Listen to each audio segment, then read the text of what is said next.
I just found my husband's secret naughty box, and I'm horrified to have found pictures of me from when I was a teenager. Posted by you/fishingthink92. I, 26F, found out that my husband, 27M, has been keeping a secret box of mementos on the top shelf of our closet, and I don't know what to do about it or if I should even bring it up. I honestly don't know how the hell I'm supposed to talk about this. I genuinely am in disbelief. So, for some backstory, my husband, let's call him Lee, and I have been together since our sophomore year in high school. We were each other's first everythings, and for the most part, I feel like we honestly have a picturesque marriage. I'm currently 5 months pregnant with our first child and have taken it upon myself to DIY the guest bedroom into a nursery. To do that, I wanted to sort through the stuff in there and get rid of anything unnecessary. I think it's relevant to say that I'm pretty short, 5 feet 2 inches, so I don't really store things up high since I can't reach them, but my husband is a foot taller than me, so he doesn't have this tendency. This is how I found the memento box on the top shelf. It was just a plain cardboard box, so I didn't think much of it at first, but since I didn't remember putting it up there, I wanted to see if it was something that needed to go into storage or if it was just junk. I don't know what I was expecting, but inside the box, there was a photo album, a trash bag, and a black leather bag.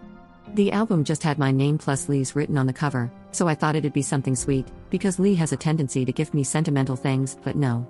The album was full of intimate pictures of myself, all of them marked with dates and a short journal-like entry. The first one was from our first time when we were teens, and the latest one was marked from the night I surprised him with my pregnancy announcement. Most of the pictures are poor quality, but some are clearly of me sleeping after we had bedroom intimacy. These journal entries talk about how he ranks each experience and his favorite part of it, like some weird logbook. Inside the bags were some of my old intimate clothes, and even some old razors and hairbrushes. I don't know why on earth he keeps them, but he has 2 bags full. I don't know how, or what, to do. I mean, is this normal behavior? Is this some twisted form of romance on his part? A part of me feels like I shouldn't feel as disgusted as I am, but this violates my own boundaries since I explicitly told him in the past that I was against sending or giving him any intimate photos. What do I do?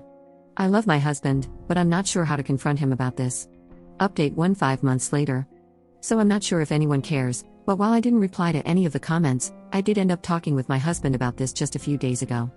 I'm not going to lie, I wanted to just act like I didn't see anything and go on with my happy life, but after giving birth to my baby girl about a month and a half ago, I guess the stress and everything added up, and I let it slip during an argument. I don't remember all that was said, but I was exhausted, and my husband, while he's been super helpful, taking over the household chores and helping out with our baby girl, had just been getting on my nerves. I sort of exploded on him in a way I'm not proud of. Worst of all, he wasn't even doing anything wrong. All he had been doing was reminiscing about how I used to make a Sims family of us when I was in uni, and how creepy it was. He said it endearingly. I don't really know why I got so mad, but I basically said something along the lines of how he's the creepy one because he has a secret stash of stuff hidden from me. I felt really bad because he got all pale and went quiet, and then he sort of said he needed space and went to blow off some steam at the shooting range, which he does a lot when he needs to think, so I didn't question it. He came back home around dinner and said he was ready to talk. I asked him about all of the things I found, especially the photos. I reminded him again that I never agreed to making pics like that of any sort, and he apologized and agreed to burn them.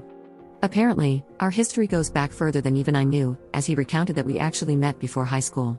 I had no idea, but his mom, who's a divorce attorney, was the very same one my mom used when she separated from her first husband, not my dad.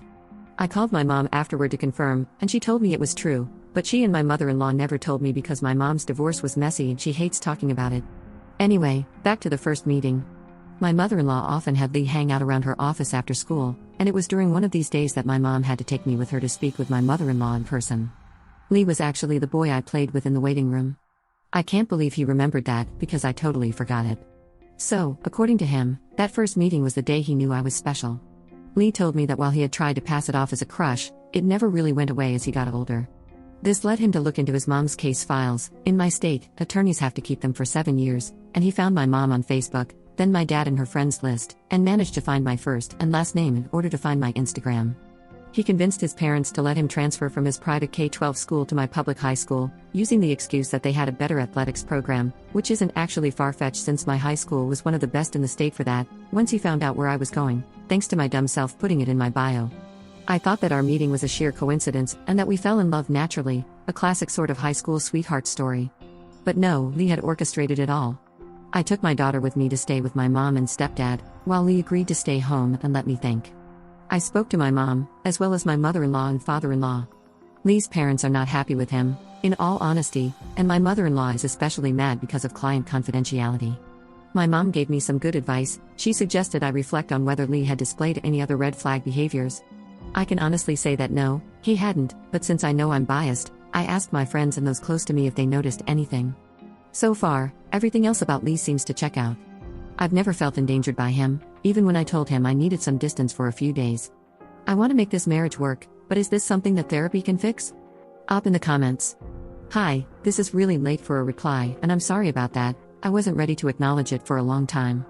Lee told me that he didn't mean anything by it and just wanted to have a keepsake collection of some memorable moments we shared. But he did acknowledge that he knew it was wrong and apologized, and he promised me he'd get rid of the pictures by burning them. Update 2 1 month later. Lee and I have since been going to couples counseling, and he's also attending individual therapy. After the drama that happened a few months ago, he had a come-to-Christ moment where he realized that the way he had been obsessing over the idea of me wasn't the same as a healthy love. We spent a few weeks apart so he could work on himself, and he turned over his devices, passwords, and accounts to me so that I could go through them and calm my worries because I was really anxious about the explicit photos. Since then, though, we're back in our house with our baby girl, and our marriage is back on track and better for it. Commenter. Yeah, that last little update sounds like when Joe would text and post from people's phones. Has anyone checked their basement for a glass cage?